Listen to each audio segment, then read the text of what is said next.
Yo, what's going on, guys? Roblox here. Today I'm going to be teaching you guys on how to speedrun doors. Now, basically, I will be showing you guys tips and tricks on how to optimize your run to be faster than ever. Now, what I won't be showing in this video is how to counter every monster attack, considering this video is more for the casual audience that already know more than the basics and that has at least beat the game once. Now, what the basic speedrunners should know is that there are two categories in these type of speedruns. There is a no-shop category and there is a shop category. In the no-shop category, you don't buy anything. So if you're playing co-op, everybody's POV is needed, meaning everybody has to record their POV the entire run to make sure that no one has bought any. Now, in the shop category, not everyone has to record. At least one person has to record. But these rules only apply if you want to submit your record to the door's official leaderboard. Wait, hold up. Y'all see us in first place on that leaderboard? I don't give a fuck. Alright, all jokes aside, let's get into the tutorial. Now, the number one thing a speedrunner should know is that movement plays a huge role in speedrunning. If you're not fast, you're not getting a world record. And being fast only comes with a lot of practice, so you will have to play a lot of runs and just master movement and just making those fast, tight corners. As you guys can see, I'm just not stopping. I'm just pressing that W key down. I'm not stopping for anything. Now, obviously, those rooms are easy to go through, right? They're just doors. It's easy. You just move fast and you open the doors. Until you get rooms like this. Now, don't freak out, because these rooms aren't bad. These rooms are actually normal, except these rooms usually take longer to get through. Now, as a speedrunner, you need to know every single lever spawn in these type of rooms. So right here, as you can see, I already got a lever spawn right there. That's one lever spawn. Right here, over at this wall, there's another lever spawn. Now, over here, there's another lever spawn. Right when you walk in and you make the right, it should be somewhere on that wall. And then the bad lever spawns could be over here, okay? And that's only for these type of basement lever rooms. And also the spawn could be over here, behind the barrels too, right there. Now, the final lever room you can get is the library. Now, in a speedrun, when you walk in a library, you should always look left or right, because it always has a chance of spawning on the left or to the far right. Now, right here on this right wall, it can spawn right there, and it can spawn right there on that left wall. If it doesn't spawn there, just go ahead and walk either to the right or the left. There will be an opening that you can walk through.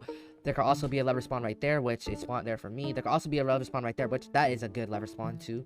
Also, it could be one right here on that wall, and then there could be one right there on that wall. That's the final lever spawn that could be in the library. Now, the truth is, I can't really sit here and teach you every lever spawn. You'll just have to play a lot, and the more you play, the more you will kind of just learn all lever spawns, because those basement lever rooms, they change, they vary. Like, it could be a different layout of the room completely. So just, I'm giving you guys a general idea of kind of like where the levers are. Like I said, you will have to play more and understand, and just the more you play, the more you will understand and learn where the lever spawns are. Simple. Also, a risky thing that a lot of people tend to do in speedruns, including me, is, you know, when rush is coming, as you guys can hear, rush is coming, you could take a risk and try to go to the next room and just pray that there are lockers in the next room.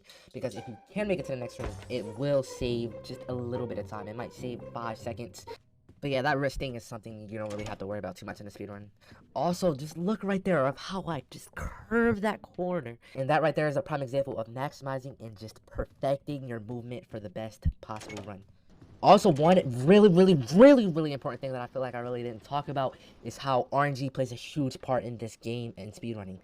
Like, your run, you can have the best world record pace. You can be on the best run of your life, and you can get a large key room, and it could ruin your entire run. But small key rooms like this right here, it's not too bad, because it's small and you could find the key in less than like maybe 20 seconds, 10 seconds. Like, it's pretty fast. But those big key rooms, it could take you up to a minute or two just to find a key. Yeah, for these key rooms right here, I'm going to show you the spawns here. So basically, you can go up in here and loot this little podium area. Most of the time, it'll spawn on there in one of those drawers. If not, the spawn could be right there on the bed. Or if not, it could be in this corner on the crates. As soon as you walk in and you make that right, it could be on one of those crates. Or it could be in a secret spot and it could be on the crate behind the bed. Sometimes also it could spawn somewhere on the floor, but that could be pretty rare.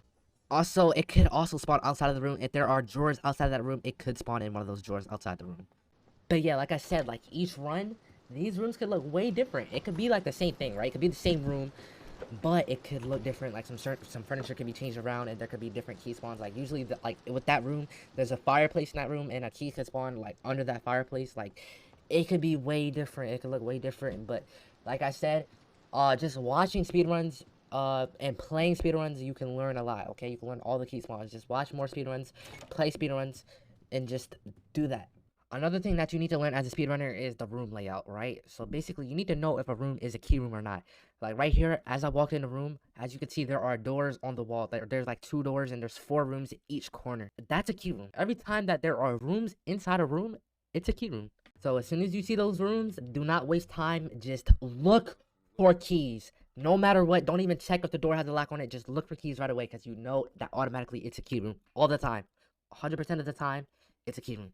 Also, as you're running through these doors, make sure you're also getting loot. Make sure you're opening cabinets because you will need a lockpick and a vitamin. Because it will come to a later point that you might be later on in the run and you don't have a lockpick and you're just going to have to find a key. But guess what? If you have a lockpick, you're good. But yeah, door 50 right here. This is the most skillful part of the run. This is the part of the run that you need to rely on your teammates' chemistry the most. Or unless you're playing solo, then you need to rely on your skill the most and your RNG. Now, as you guys can see, I'm going right and my teammate's going to go left. Basically, my teammate's going to go left. He's going to grab the books and then he's going to grab the paper and then he's going to read out the code to me. Basically, what we're trying to do right here is we're just trying to grab the books as fast as freaking possible. We're trying to get out of there really, really fast. Also, you need to rely on Figures like kind of his path. If he takes the bad path, like for example, like right here, Figure's just gonna go left, and basically it gives me like a free path just to go up straight to the top, and it wastes basically no time.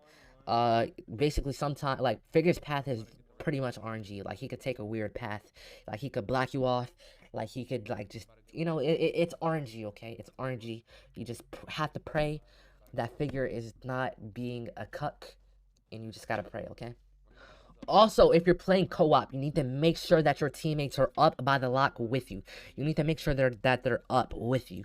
Now, if they're not with you, then literally Figure is just gonna kill the other person, or they can get glitch teleported.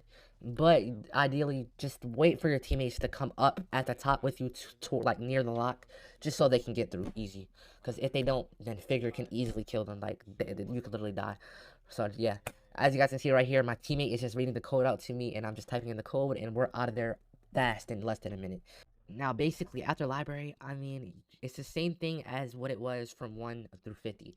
Basically, you're just running through doors. You're gonna get Seek again, but it's just going to get a little bit harder. It's going to get darker rooms. Same thing applies. Have good movement. Run through doors. Just go, go, go. But yeah, like I said, as you're running through these doors, just keep looting. The more loot you get, like the more vitamins, the more lockpicks you get, the more save time you're going to have. And you want a lot of save time.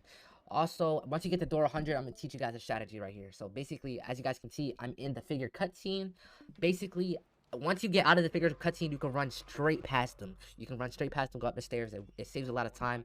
It's like a little game breaking. I wouldn't really say it's a glitch. It's just like you're faster than them. Like he didn't come up yet. Like you could just go past them, and you could save a lot of time doing that. Basically, so yeah. But as you guys can see, I guess you guys can just watch the rest of the video. I mean, there's really nothing else more I can teach you guys. You just have to watch speedruns and just learn a lot about speedruns. That's the number one thing that you have to do. You need to learn speedruns. That's the number one thing. Learn, learn, learn. The more you learn, the more you know, the more better you'll get. Just learn, play, learn, play, watch, play, learn, watch. Goodbye, boy. Frick out of here. Frick out of here, yo. 3, 10, 1, 5, 2, 7.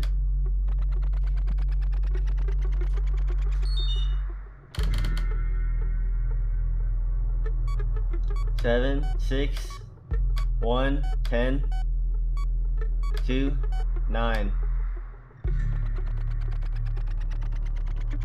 Oh my gosh, Yars. Go. Go.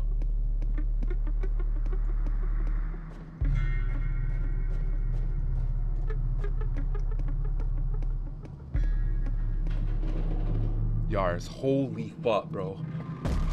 1408, bro. What's that? 1408, bro. Holy